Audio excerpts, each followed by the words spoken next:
it is only impossible until you think it was not.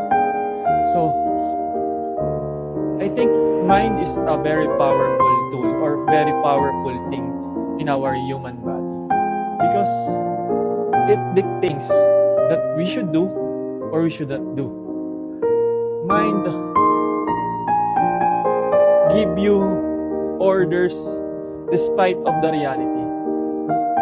Mind can give you the needed boost or the needed confidence. Mind can give you anything you wish for as long as you can pull it. Pull of thinking that you can do anything you want. And that's why I said that it was impossible until you think it was not. Because, for example, just through my experience, before I was not confident. I was not confident to join modeling or any pageant because in back of my mind, I fully convinced that it is not meant for me and I cannot do that. Growing up and developing the mindset of it is only impossible until it was not because you think that it was possible.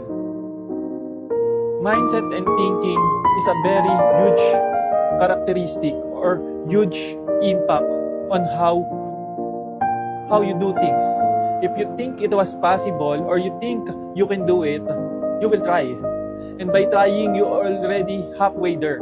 Because without trying, without even making an effort, you cannot go anywhere you want to be or you cannot achieve anything or any goals you want to achieve.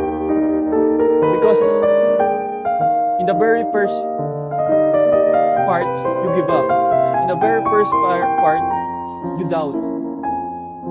If you know someone that struggling, maybe this video can help them. Or maybe you are the one that's struggling on this situation.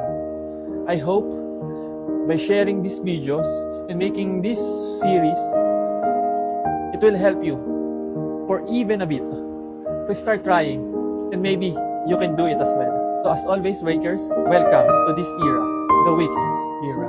See you again next time.